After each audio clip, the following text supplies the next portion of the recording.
गुरु पुष्य नक्षत्र क्या है, इसकी आज विस्तार से चर्चा करते हैं। हिंदू पंचांग के हर महीने में अपने क्रम के अनुसार विभिन्न नक्षत्र चंद्रमा के साथ संयोग करते हैं। जब यह क्रम पूर्ण हो जाता है तो उसे एक चंद्रमास कहते हैं। इस प्रकार हर महीने में पुष्य नक्षत्र का शुभ योग बनता है। नक्षत्र कथा के अनुसार ये 27 नक्षत्र भगवान ब्रह्मा के पुत्र दक्ष प्रजापति की 27 कन्याएं हैं। इन सभी का विवाह दक्ष प्रजापति ने चंद्रमा के साथ किया था। चंद्रमा का विभिन्न नक्षत्रों के साथ संयोग पति पत्नी के निश्चल प्रेम का ही प्रतीक स्वरूप है। इस प्रकार चंद्रवर्ष के अनुसार महीने में एक दिन चंद्रमा पुष्य नक्षत्र के साथ भी संयोग करता है, शुभ कहा गया है। एक अन्य माह के पुष्य नक्षत्र से ज्यादा दीपावली के पहले आने वाला पुष्य नक्षत्र खास माना जाता है, क्योंकि दीपावली के लिए की जाने वाली खरीदी के लिए यह विशेष शुभ होता है, जिससे कि जो भी वस्तु इस दिन आप खरीदते हैं वह लंबे समय तक उपयोग में रहती है।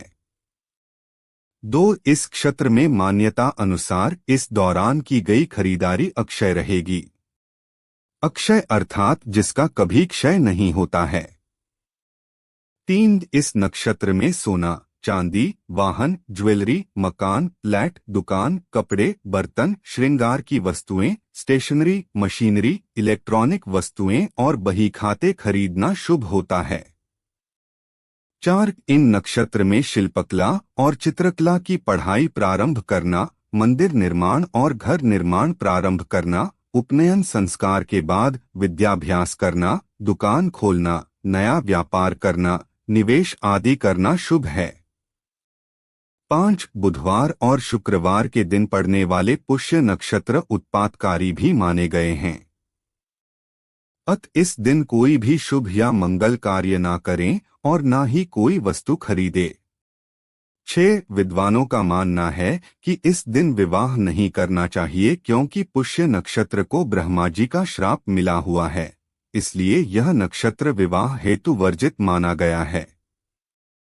7 पुष्य नक्षत्र का शाब्दिक अर्थ है पोषण करना या पोषण करने वाला। इसे तिष्य नक्षत्र के नाम से भी जानते हैं। तिष्य शब्द का अर्थ है शुभ होना। 8 कुछ ज्योतिष पुष्य शब्द को पुष्प शब्द से निकला हुआ मानते हैं।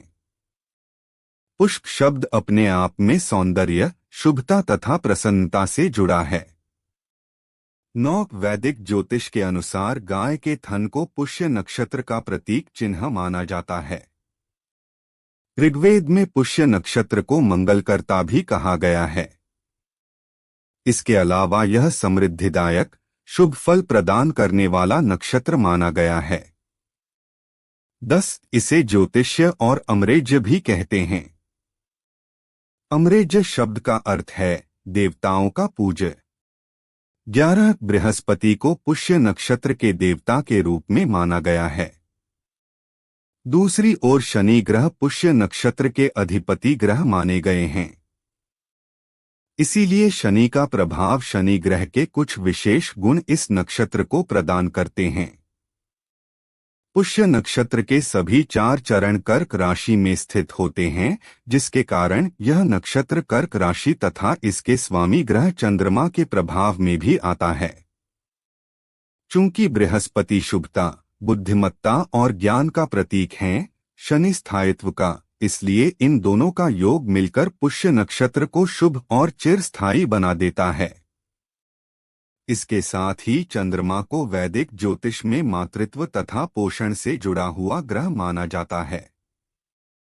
शनि, बृहस्पति तथा चंद्रमा का इस नक्षत्र पर मिश्रित प्रभाव इस नक्षत्र को पोषक, सेवा भाव से काम करने वाला, सहनशील, मातृत्व के गुणों से भरपूर तथा दयालु बना देता है, जिसके चलते इस नक्षत्र के प्रभाव में आने वाले जातकों में भी यह गुण देखे जाते हैं। 12 पुष्य नक्षत्र के सभी 4 चरण कर्क राशि में स्थित होते हैं।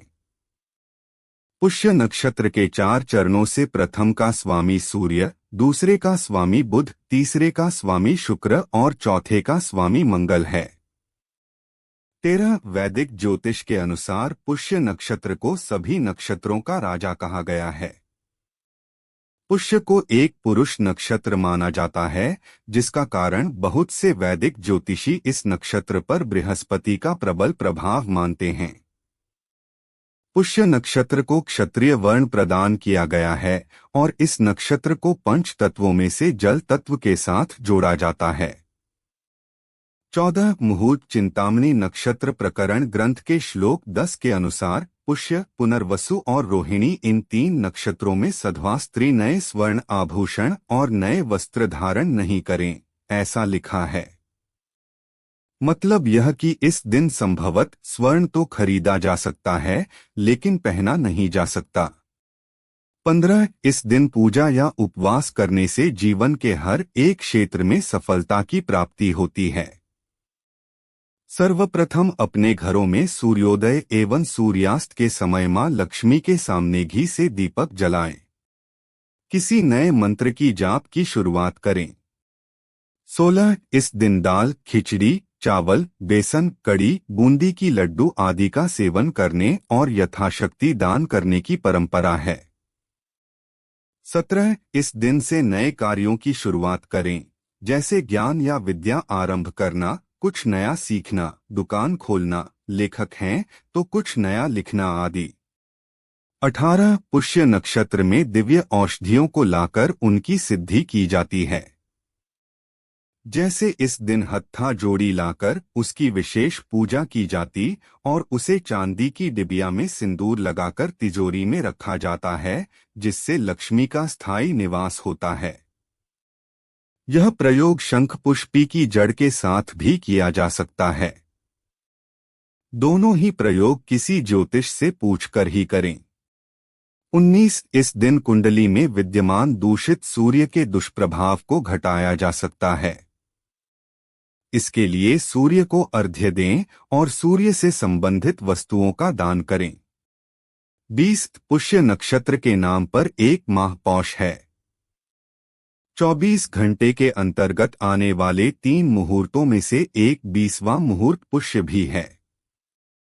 कुछ खास मुहूर्त जैसे सर्वार्थ सिद्धि, अमृत सिद्धि आदि में गुरु पुष्यामृत और रवि पुष्यामृत योग का भी नाम आता है। 21 पुष्य नक्षत्र का संयोग जिस भी वार के साथ होता है उसे उस वार से कहा जाता है। जैसे गुरुवार को आने पर गुरु पुष्य, रविवार को रवि पुष्य, शनिवार के दिन शनि पुष्य और बुधवार के दिन आने पर बुध पुष्य नक्षत्र कहा जाता है। सभी दिनों का अलग अलग महत्व होता है। गुरु पुष्य, शनि पुष्य और रवि पुष्य योग सबसे शुभ माने जाते हैं। 22 इस दिन धन का निवेश लंबी अवधि के लिए करने पर भविष्य में उसका अच्छा फल प्राप्त होता है। 23 इस शुभदायी दिन पर महालक्ष्मी की साधना करने, पीपल या शमी के पेड़ की पूजा करने से उसका विशेष व मनोवांछित फल प्राप्त होता है। इस दिन पीपल, शमी और आंकड़े के पेड़ या दूध वाले पेड़ की पूजा कर सकते हैं। इससे हर एक क्षेत्र में सफलता की प्राप्ति होती है।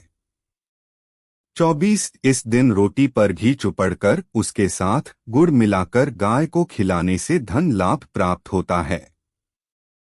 25 लक्ष्मी माता के समक्ष घी का दीपक जलाकर उन्हें कमल पुष्प अर्पित करके इस दिन श्री सूक्त का पाठ करने से माता लक्ष्मी बहुत ही जल्द प्रसन्न होती है।